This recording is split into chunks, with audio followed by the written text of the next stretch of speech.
All right, guys, today let's do a full tour of all of my aloes. But first, I came out here to video this for you guys, but look at this. I have to show you what I found. Just a little plant here, but it's a praying mantis hanging out in the on the porch here, guarding all the succulents. So I guess I'll start over here. Now, I have many aloes. I've been collecting them for quite a while, and I finally got around to actually labeling these all. So I could pretty much started to get to the point where I was forgetting all the names. So I'll start with this one first. Now, this one is the Mitre aloe, or the Aloe perfoliata. Pretty cool looking guy here. I like the little jagged teeth on it. It stays really compact, which is what I like. Some aloes can get quite massive, so that is definitely one cool. Now this is the climbing aloe, or Aloe ciliaris, I believe. You can see it actually will climb. More on this later, but yeah, this is actually a cutting. That is a cutting as well. You can kind of see where it was cut off here. Yeah, but I'll show you the mother plant. It's pretty cool what it did. Okay, this over here is just one of the hybrids. I don't remember the name of it. I got it just I think I got it at Lowe's or something like that a long time ago. I divided it so many times. This thing is prolific with pups.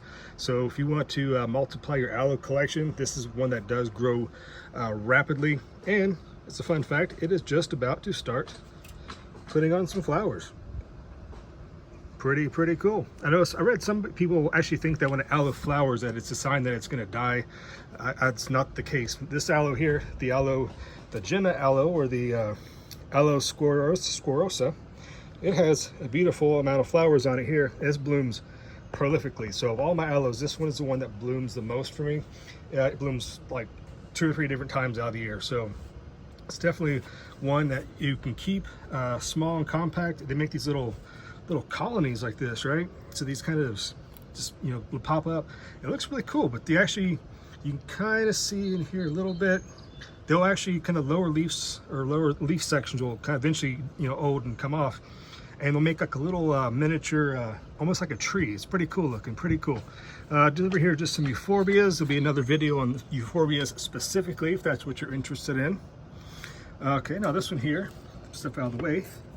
This is that's a Haworthia. What else we got? Well, while we're here, it's Haworthia tessellata, for anyone who wanted to know what that is. That's actually flowering as well, so that is pretty cool. Now let's check this out over here. Now this is the black aloe. That is a temperature sensor, who was asking.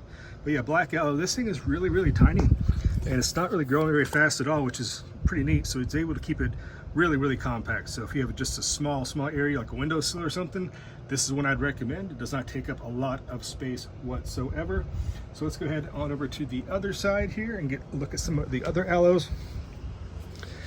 Now, this right here, guys, this is the climbing aloe, but this is the mother plant. So it got so big, it was falling over basically, and I cut them off right here, and right here, and right there. And the big tall one you saw is actually a cutting off of this one. But look at this, it put out all these little branches down at the bottom. So in nature, it'll actually make almost like a bush, which is pretty cool. They get massive plants. So definitely something you want to keep a handy on, because it will potentially get away from you.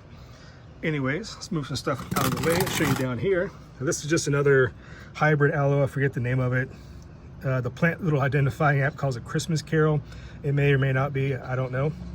But yeah, this is pretty cool. And so you don't need a gigantic pot to grow these in. Just a little round pot, you know, it's only a couple inches deep. I do need to probably separate these out, but they don't seem to mind. These guys stay pretty happy in this little cluster, which is pretty nice. I do prefer that. These aloes that do this, like the Jemen aloe, it makes little colonies. It looks kind of cool, fills out the pot, as opposed to ones that just, you know, are a specimen, just like this one here. Now this is the variegated, let's get the tag here, gold tooth aloe, but it's actually variegated. Check out the cool variegations on it. The yellow down here is really pronounced yellow. The new growth eventually will hopefully get some more darker variegations, but it's right in the full sun, so it's really definitely bringing out the summertime color. And again, those awesome little cool jagged little teeth. Now over here, this is everyone's favorite, the Aloe Vera, and this needs to divide this up. That's another one that just makes crazy amounts of pups. This plant's several years old. Got it as a cutting and made more cuttings from it, and more cuttings, and give them away, and give them away, and give them away. And so this one here, This also comes up as Christmas Carol aloe on the Plant Finder app.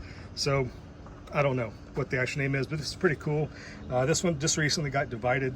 It was in a bigger pot, had tons of little babies, so I did divide it up. It was getting out of control.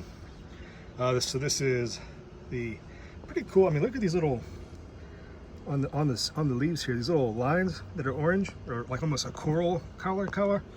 Sorry, I can't talk, guys. Coral colored striping on it. But yeah, in the full sun, it's really bringing out its this dark colors, because it will kind of get a little bit lighter like this in the winter time when you bring it inside. But the sun definitely does help bring out some of those accent the colors. Checking out this one here, guys. Now this is the coral aloe, I think's what it's called. I'll have to double check that. But this one, I just recently got this, so I don't really know much about it. But it's growing actually pretty rapidly, and if I'm not mistaken, this plant will actually get really big. So we'll have to figure out what to do with it eventually when it gets up to size there. Moving along, a lot of these are Horthias and other succulents I have going, so not a lot of aloe per se, but I do want to show you this. So I made a video about how to grow aloe from seed, and I'll post a link up there to that. But this is, of all the seeds, 4 germinated and 1 survived, and this is it right here. This is my aloe I've grown from seed, and I will take you over here and show you the parents. So the parents were this, the Jenna, or the Jenna aloe. It was blooming, and it was indoors in like November, if you watch the video. And right next to it was this guy right here. That was blooming, so I just crossed the flowers, got some seeds out of them, and here we are. But yeah, now it doesn't really resemble this one. It does sort of, I guess. It doesn't have any of the little lines like right here on the leaf tips like that. And it's these are actually really narrow, like jagged tooth. So maybe I'll show you what's happening. This little jagged little tooth, and there's like an indentation, like so it's like a valley. This one is just pretty thick. You know, it's a pretty thick, stout leaf. There's a couple little like teeth on the edges right here, so that is pretty cool. So I think it got kind of the thickness of the leaves from the parent over here. So the thickness of these leaves here, nice and thick. Didn't have any of the red coloration come through, which I was hoping it would, but it's all right. It's a pretty cool, fun experiment. So if you are interested in growing aloe from seed or trying to make your own kind of hybrids, do check out that video. It is pretty cool, and it can be done. So that's just a quick tour of my aloes, guys. Please subscribe to this if you like this kind of content. I will probably be doing a tour of my euphorbias next, right here. But in the interest of making this video not 30-40 minutes long and showing you everything and talking about them, we're just doing just aloes for today. So comment down below which one of these aloes was your absolute favorite on this little quick short aloe tour, and I'll see you next time at the hillside, guys. Bye bye.